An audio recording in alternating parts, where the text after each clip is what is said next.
আমার বিয়ের ৭ দিনের মাথায় আমার স্বামী মারা যায়। আমার স্বামী যখন মারা গিয়েছিল সেই মুহূর্তে আমার হাতের মেহেদিটাও শুকায়নি। আমার স্বামী মারা যাওয়ার ৩ মাস পরে হঠাৎ করে একদিন রাতে আমার শ্বশুর আমার দরজায় এসে কড়া নাড়ে। আমি তখন বুঝতে পেরেছিলাম যে আমার দরজার সামনে আমার শ্বশুরই এসেছে, কারণ ওই বাড়িতে আমার শ্বশুর আর আমি ছাড়া অন্য কেউ ছিল না। আমি দরজা খোলার পরে আমার শ্বশুর আমাকে বলল আমার শ্বশুরের নাকি অনেক খারাপ লাগছে। এরপর তাকে আমি আমার ঘরে এনে বসালাম। আমার ঘরে এনে বসানোর পরে সে জোর করে আমার সাথে খারাপ কাজ করতে চাইলো। আসসালামু আলাইকুম বন্ধুরা, আমার নাম রিয়া। আমার বিয়ে ৭ দিনের মাথায় আমার স্বামী এই পৃথিবী ছেড়ে চলে যায়। যেই ৭ দিন সে এই পৃথিবীতে ছিল, আমার সাথে ছিল, সে আমাকে ভীষণ ভালোবেসেছিল। আমি তাকে পেয়ে মনে করেছিলাম যে আমার জীবনটা ধন্য, আমার জীবনটা মনে হয় অনেক ভালো করে যাবে, কারণ আমার স্বামী যে আমাকে ভীষণ ভালোবাসে। আমার কপালে সেই সুখটা সইল না। আমার বিয়ের ৭ দিনের মাথায় আমার স্বামী এই পৃথিবী ছেড়ে চলে গেল। আমাদের বিয়েটা ভালোবাসার বিয়ে ছিল না, আমার বাবা দেখে শুনে আমাকে বিয়ে দিয়েছিল। আমাদের সম্বন্ধ করে বিয়ে হলেও আমার স্বামী যেই কয়দিন এই পৃথিবীতে ছিল আমার সাথে ভীষণ ভালো ব্যবহার করেছে। কেউ দেখে বুঝতে পারবে না যে সে আমাকে আগে কখনো দেখেনি, আমাকে চিনে না। সবাই দেখে ভেবেছিল যে আমাদের ভালোবেসে বিয়ে হয়েছে। সৃষ্টিকর্তা আমাদের সেই ভালোবাসাটা বেশি দিন সহ্য করতে পারেনি, তাই হয়তো আমার স্বামীকে আমার কাছ থেকে কেড়ে নিয়েছে। আমার স্বামী মারা যাওয়ার পরে যেহেতু আমার শ্বশুর বাড়িতে আর কেউ ছিল না, শুধু আমি আর আমার শ্বশুর ছিলাম। এক পর্যায়ে আমার বাবা এসে আমাকে আমার বাবার বাড়িতে নিয়ে যায়। আমার বাবার বাড়িতেও আমার তেমন একটা সুখ নেই, কারণ সেই ছোট্টবেলায় আমার মাও এই পৃথিবী ছেড়ে চলে গেছে। আমার বাবা আমার সুখের জন্য দ্বিতীয় বিয়ে করে। আমার বাবা দ্বিতীয় বিয়ে করলে কি হবে? আমার সেই মা আমাকে একটুও দেখতে পারে না। আমার মা যখন মারা যায় তখন আমি অনেক ছোট ছিলাম। আমাকে কে আদর যত্ন করবে, কে বড় করবে? এই জন্য আমার বাবা বাধ্য হয় একটা বিয়ে করার জন্য। আমার সৎমা প্রথমে আমাকে অনেক ভালোবাসতো, বিশেষ করে আমার বাবা যখন সামনে থাকতো তখন অনেক ভালোবাসতো। কিন্তু যখন আমার সৎমার আরেকটা ছেলে হয়ে যায়, সেই তখন থেকে আমার সৎমা আমার সাথে ভীষণ খারাপ ব্যবহার করে। এমনকি আমার বাবা সামনে থাকলেও আমার সাথে খারাপ ব্যবহার করে। আমার বাবা যখন আমার শ্বশুর বাড়ি থেকে আমার বাবার বাড়িতে আমাকে নিয়ে যায়, এরপর থেকে আমার বাবার সাথে আমার সৎমা খারাপ ব্যবহার করতে শুরু করে। আমার সৎমা বারবার বলে, এই বিধবা মেয়েকে আমাদের ঘাড়ে কেন উঠালে? এ তো অপয়া, বিয়ের ৭ দিনের মাথায় স্বামীটাকে মেরে ফেললো। এখন তো তোমাকে আর আমার ছেলেটাকে মেরে শান্তি হবে। আমার সৎমা যখন এসব কথা বলতেছিল, আমার বাবা তখন তাকে বলে, তুমি এসব কি বলছো? ও তো আমার মেয়ে, আর ও আমার কাছে আসবে না তো এখন কার কাছে যাবে? ওকে আমি বিয়ে দিয়েছিলাম, ওর স্বামী যেভাবে হোক এই পৃথিবী থেকে চলে গেছে। এখন ও আমার কাছে যদি না থাকে তাহলে কার কাছে থাকবে? তখন আমার সৎমা বলে, রাস্তায় রাস্তায় থাকবে, তারপর আমার এই বাড়িতে ওকে থাকতে দিব না। তখন আমার বাবার সাথে আমার সৎমার অনেক ঝগড়া হয়। এক পর্যায়ে আমার বাবা ওই বাড়িতে আমাকে জোর করেই রাখে, কিন্তু আমার সৎমা আমাকে দেখতেই পারতো না, আমাকে ভীষণ জ্বালাতো। আমি বাড়ির সব কাজ করতাম, তারপরে তার মন পেতাম না। অতঃপর এরকমভাবে আমার দিন যাচ্ছিল। আমার ভীষণ কষ্ট হতো, আর মার কথা অনেক মনে পড়তো। এই পৃথিবীতে যারা আমাকে বেশি ভালোবাসে তারা বেশি দিন থাকে না। আমার মা আমাকে ছোট্টবেলা অনেক ভালোবাসতো, তাই হয়তো সৃষ্টিকর্তা আমার মাকে নিয়ে গেছে। এরপর আমার বিয়ে হলো, আমার স্বামীও আমাকে ভালোবাসতো, তার জন্য আমার স্বামীটাকেও সৃষ্টিকর্তা নিয়ে গেল। এইসব কথা চিন্তা করতে করতে আমার ভীষণ কষ্ট হতো। এর মধ্যে হঠাৎ করে একদিন আমার বাবার বাড়িতে আমার শ্বশুর আসে।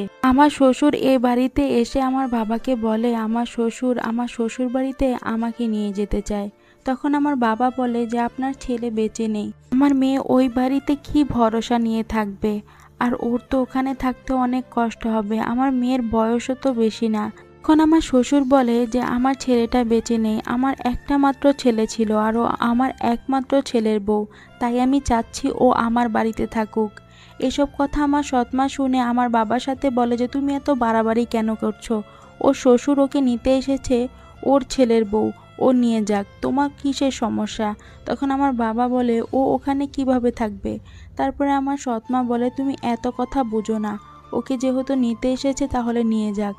এক পর্যায়ে আমার বাবা আমার সৎমার সাথে না পেরে আমার বাবা রাজি হয়। এরপর আমি আমার শ্বশুরের সাথে আমার শ্বশুর বাড়িতে চলে আসি। আমার প্রথম অনেক ভয় হতো যে আমি আমার শ্বশুর বাড়িতে কিভাবে একা একা থাকবো। আমার স্বামী বেঁচে নেই, পুরো বাড়ি জুড়ে আমি আর আমার শ্বশুর, আর কেউ নেই। আমার শাশুড়িও অনেক আগে মারা গেছেন। তাছাড়া আমার শ্বশুর তেমন একটা বয়সী না, সর্বোচ্চ তার ৪৫ থেকে ৫০ বছর হবে। আমার স্বামী খুব অল্প বয়সে বিয়ে করেছিল, অল্প বয়সে বিয়ে করে অল্প বয়সেই পৃথিবী ছেড়ে চলে গেছে। আমার অনেক ভয় হতো, কারণ পুরো বাড়িতে আমার শ্বশুর আর আমি থাকতাম, আর আশেপাশের মানুষই বা কী বলবে, এসব কথা অনেক চিন্তা করতাম। আমার শ্বশুর বাড়িতে আমি আসার পরে আমার শ্বশুর আমাকে বলল, শোনো মা, আমার একটা মাত্র ছেলে ছিল, তুমি আমার একটা মাত্র ছেলের বউ। এই পুরো বাড়ি জুড়ে আমি আর আমার ছেলে থাকতাম, তারপরে তুমি এলে, হঠাৎ করে আমার ছেলেটাই পৃথিবী থেকে চলে গেল। আমি একা একা থাকতে ভীষণ কষ্ট হচ্ছিল, তাই তোমাকে তোমার বাবার বাড়ি থেকে নিয়ে এসেছি। তাছাড়া আমি আশেপাশের মানুষ থেকে শুনেছি তোমার সৎ মা তোমার সাথে ভীষণ খারাপ ব্যবহার করে, উনি তোমাকে ভীষণ অত্যাচার করে। এসব অত্যাচার থেকে বাঁচানোর জন্যই আমি তোমাকে এই বাড়িতে এনেছি। আমার শ্বশুরের কথা শুনে আমার অনেক আশ্বাস হচ্ছিল। আমি মনে মনে চিন্তা করতেছিলাম যে যাই হোক, আমি তো একটা আশ্রয়ের জায়গা পেয়েছি। তাছাড়া আমার শ্বশুর মনে হয় অনেক ভালো মানুষ। এরকম করে আমার দিন যাচ্ছিল। এই বাড়িতে আসার পর আমার স্বামীকে আমার প্রচুর মনে পড়তো, কারণ তার সাথে কাটানো সবগুলা স্মৃতি এই বাড়িতেই।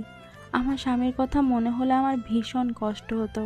এরকমভাবেই আস্তে আস্তে আমি দিনগুলো কাটিয়ে যাচ্ছিলাম। আর সৃষ্টিকর্তার কাছে সবসময় একটা জিনিস চাইতাম, যেরকমভাবে আমার মাকে আর আমার স্বামীকে এই পৃথিবী থেকে নিয়ে গেছে, আমাকেও যাতে তাদের সাথে এই পৃথিবী থেকে নিয়ে যায়। আমার স্বামী মারা গেছে আজকে প্রায় ৬ মাস হলো। হঠাৎ করে একদিন রাতে প্রায় ২টা নাগাদ আমার শ্বশুর আমার দরজায় এসে কড়া নাড়ছিল। এরপর আমি বুঝতে পারলাম যে আমার শ্বশুর এসেছে, কারণ এই বাড়িতে আমার শ্বশুর ছাড়া আর কেউ নেই।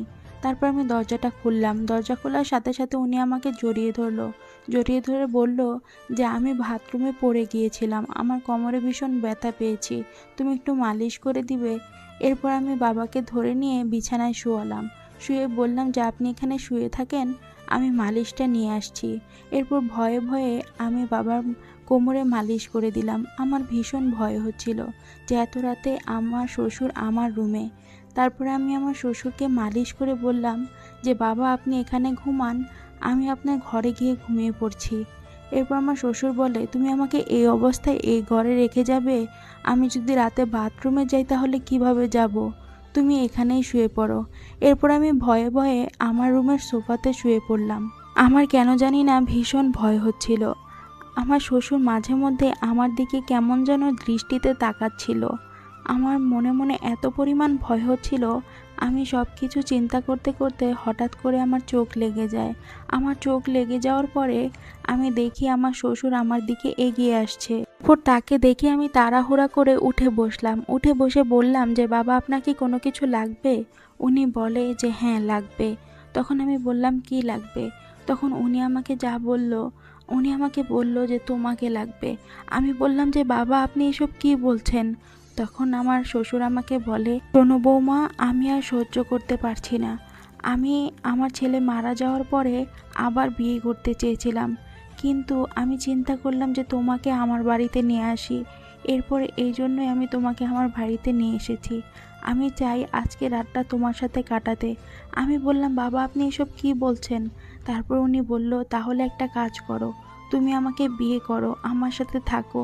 আমি বললাম বাবা আপনার ছেলের সাথে আমার বিয়ে হয়েছিল, আর আপনি বলতেছেন যে আপনাকে আমি বিয়ে করব।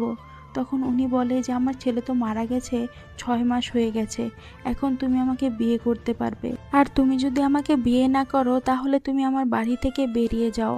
আমি মনে মনে চিন্তা করলাম, এই পৃথিবীর সবাই খারাপ। আমার শ্বশুরও তার কার্যসিদ্ধির জন্য আমাকে এই বাড়িতে এনেছে। এরপর আমার শ্বশুর আমার সাথে জোরাজুরি করতে চায়। তারপরে আমার শ্বশুরকে আমি বলি, আপনি দয়া করে আমার সাথে জোরাজুরি করবেন না। এরপর আমি চিন্তা করি, আমি যদি এখান থেকে বেরিয়ে যাই তাহলে আমার বাবার বাড়িতে যেতে হবে, ওখানেও আমার শান্তি নেই। তারপর আমি ওনাকে বললাম, আচ্ছা ঠিক আছে, আপনি যেহেতু আমাকে বিয়ে করতে চান তাহলে বিয়েই করেন। এরপর এক পর্যায়ে আমার শ্বশুর আমাকে বিয়ে করে। যে বাসর ঘরে আমি তার ছেলের চাহিদা পূরণ করেছি, সেই বাসর ঘরেই আজকে তার বাবার চাহিদা আমার পূরণ করতে হচ্ছে।